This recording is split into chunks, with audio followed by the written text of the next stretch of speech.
वालेकुम YouTube family, कैसे हैं आप सब। उम्मीद करती हूँ आप सब ठीक ठाक होंगे। आज मैं आपके लिए लेकर आ रही हूँ एक मज़ेदार सी रेसिपी। आज हम अपने किचन में बनाने जा रहे हैं बाजार जैसा जिंगर बर्गर, जो कि बहुत ज़्यादा मज़े का है, बहुत टेस्टी है। आप इस रेसिपी को अपने घर में ट्राई करें, इंशाल्लाह आप सबको बहुत पसंद आएगी। बाजार जैसा हम जिंगर बर्गर बनाएंगे घर पे, जैसे उसके बाजार में क्रम्स होते हैं एज इट इज़ घर में मैं आपको बनाना सिखाऊंगी। एक एक स्टेप को आपने एज इट इज़ कॉपी करना है, कहीं से भी वीडियो को आपने मिस नहीं करना, और जैसे मैं आपको बनाना सिखाऊंगी आपने वैसे ही घर पे बनाना है। तो आए स्टार्ट करते हैं। बिस्मिल्लाहिर्रहमानिर्रहीम। आज मैं बनाने जा रही हूँ जिंगर बर्गर। तो उसके लिए मुझे चाहिए थाई के पीसेस। थाई के मैंने चिकन के पीस ले लिए हैं, 5 मैंने पीस लिए हैं। इसको मैं करूँगी हैम्बर से थोड़ा सा फ्लैटन। अगर आप चाहें तो आप फ्लैटन करें, नहीं तो आप ऐसे भी मैरिनेट कर सकते हैं। मैं हैम्बर के साथ थोड़ा सा फ्लैटन कर रही हूँ। चिकन की हम करेंगे मैरिनेशन। तो उसके लिए मुझे सबसे पहले चाहिए 1 टेबलस्पून भर के लाल मिर्च का पाउडर, नमक हस्बे ज़रूरत का पाउडर लिया है 1 tablespoon, half teaspoon garlic powder और half teaspoon ginger powder. ये सब कुछ चिकन के अंदर डाल देंगे। 1/4 कप मैं यूज़ कर रही हूँ विनेगर। विनेगर डालने से हमारा चिकन जो है वो अच्छी तरह से टेंडर हो जाएगा। अच्छी तरह से मिक्स कर लेंगे कि सारे मसाले जो हैं वो अच्छी तरह से चिकन पे लग जाएं। बहुत ही ज़्यादा मज़ेदार क्रिस्पी सा जिंगर आज मैं आपको घर में तैयार करके दिखाऊंगी कि किस तरह से घर में भी बाज़ार जैसा जिंगर तैयार किया जा सकता है। और बाज़ार में जिस तरह से जिंगर बनता है उसकी एक एक टिप और एक एक सीक्रेट आपके साथ शेयर करूंगी। तो मेरी वीडियो को मुकम्मल देखिएगा, कहीं से भी कोई भी स्टेप मिस मत कीजिएगा। 2 किलो मैंने मैदा इस्तेमाल करना है, मैंने बॉल में डाल लिया है। चिकन थाई का पीस आपने इस तरह से मैदे में डालकर इसको अच्छी तरह से मैदे के अंदर मसलना है। 2 से 3 मिनट तक आपने इसी तरह से इसको मसलते जाना है और इसकी साइड चेंज करते जाना है। ये देखें, इस तरह से हाथों की पोजीशन आपने चेक करनी है कि मैं किस तरह से मसल रही हूँ। इस तरह से क्रम्स बहुत अच्छे आएंगे। मैदा मुझे इस बॉल में थोड़ा सा मुश्किल हो रही है, इसको मसलने में अच्छी तरह से ग्रिप नहीं आ रही, तो मैं बॉल को चेंज कर लूँगी। अब ये देखें, मैंने थोड़ा सा लार्ज साइज़ का बॉल यूज़ कर रही हूँ ताकि सारा मैदा अच्छी तरह से इसके अंदर डालकर चिकन को मसल सकूं। अब ये देखें, चिकन को अच्छी तरह से मसलने के बाद मैंने इसको पानी के अंदर डिप करना है। पानी मैंने नॉर्मल लिया है और हस्बे ज़रूरत लिया है, कोई लिमिट नहीं है कि आपने कितना पानी इस्तेमाल करना है। जिंगर में जो सबसे मेन चीज़ होती है वो होते हैं उसके क्रम्स। बहुत सी ऐसी मेरी बहनें हैं जो ये शिकायत करती हैं कि हमारे जो जिंगर हैं उसके जो क्रम्स हैं वो बहुत ज़्यादा सख्त हो जाते हैं। तो आप ये रेसिपी ट्राई करें, इंशाल्लाह आपको कोई शिकायत का मौका नहीं मिलेगा। अब चिकन को उठा के मैंने इस तरह से पानी के अंदर डिप करना है।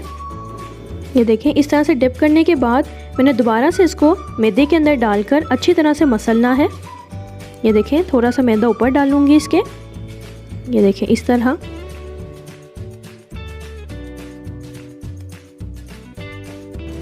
देखें, दोबारा से इसको अच्छी तरह से मसलेंगे और आपने थोड़ा ज़ोर से मसलना है ताकि क्रम्स बहुत अच्छे बने। और इसके ऊपर ज़्यादा सा मैदा डालकर आपने अच्छी तरह से मसलते जाना है।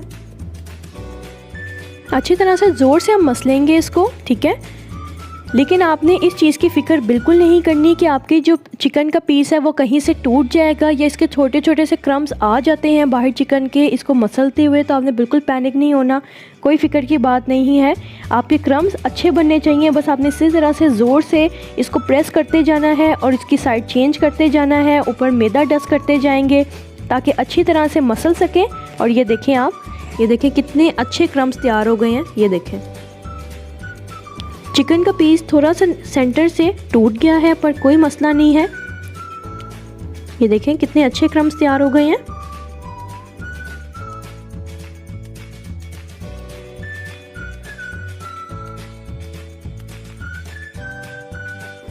दूसरे चिकन पीस को भी इसी तरह से मैदा लगाएंगे। और याद रहे, मैदा आपके पास ज़्यादा होना चाहिए। जो मैदा बच जाएगा उसको हम छान कर दोबारा से स्टोर कर लेंगे, क्योंकि मैंने इस मैदे के अंदर नमक और काली मिर्च शामिल नहीं की। ये देखें, इस तरह से मसलने के बाद हम इसको पानी में डिप करके दोबारा से मैदे के अंदर डालेंगे। ये मैंने एक दफ़ा कोट किए हैं अगर आपको क्रम्स ज़्यादा पसंद है तो आप इस तरह से 2 दफ़ा कोटिंग भी कर सकते हैं।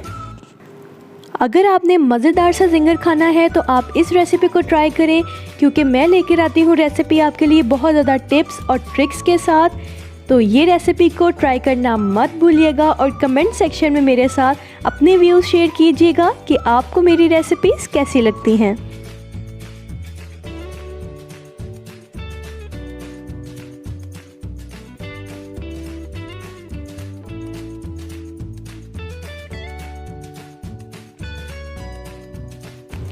ये देखें कितने अच्छे क्रम्स तैयार हो चुके हैं। ये आप देख सकते हैं कि अभी से इसके ऊपर कितने अच्छे क्रम्स तैयार हो गए हैं। ऑयल का टेम्परेचर 140 होना चाहिए। इतना ऑयल आपका गर्म होगा तो ही आपके अच्छे क्रम्स बनेंगे।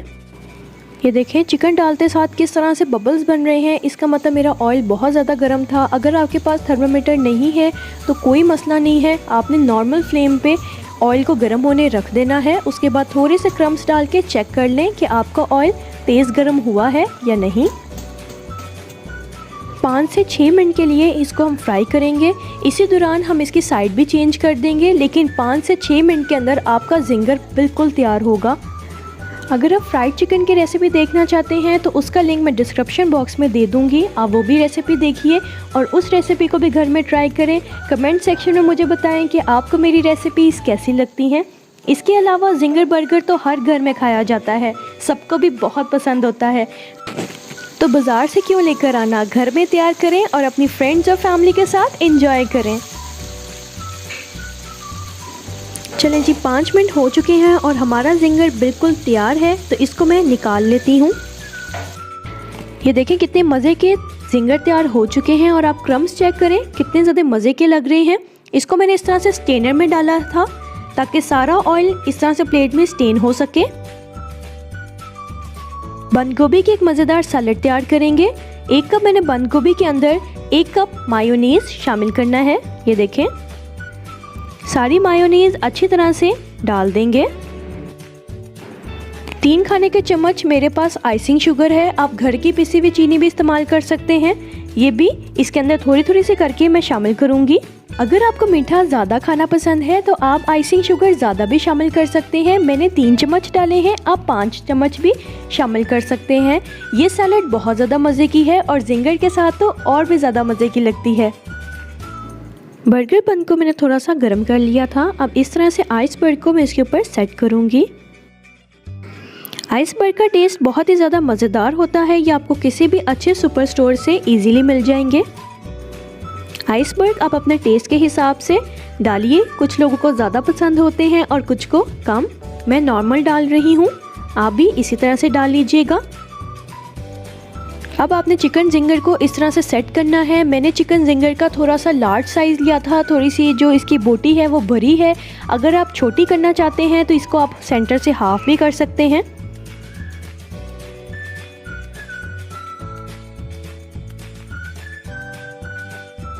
अब इसके ऊपर डालेंगे केचप। टमाटो केचप इस्तेमाल कर रही हूँ, इसकी रेसिपी डिस्क्रिप्शन बॉक्स में आपको मिल जाएगी। बर्गर बन की ऊपर वाली साइड पर मैं इस तरह से मायोनीज़ डाल रही हूँ। आप चाहें तो सैलेड भी इसके ऊपर डाल सकते हैं जो अभी हमने तैयार की थी। चलें जी मज़ेदार सा ज़िंगर बर्गर बिल्कुल तैयार हो चुका है। इस रेसिपी को ज़रूर ट्राई कीजिएगा और अपनी फ्रेंड्स और फैमिली के साथ इस रेसिपी को ज़रूर बना के इंजॉय कीजिएगा। जो न्यू व्यूवर्स हैं जिन्होंने आज मेरी रेसिपी मेरी वीडियो पहली बार देखी है तो प्लीज़ मेरे चैनल को सब्सक्राइब करें, लाइक करें, शेयर करें और बेल आइकन का बटन ज़रूर दबाइएगा ताकि नई और मज़ेदार रेसिपीज़ की वीडियो आपको सबसे पहले मिल सके। अगली बार हाजिर होंगी एक नई रेसिपी के साथ, तब तक के लिए दुआ में याद रखिएगा। अल्लाह हाफ़िज़।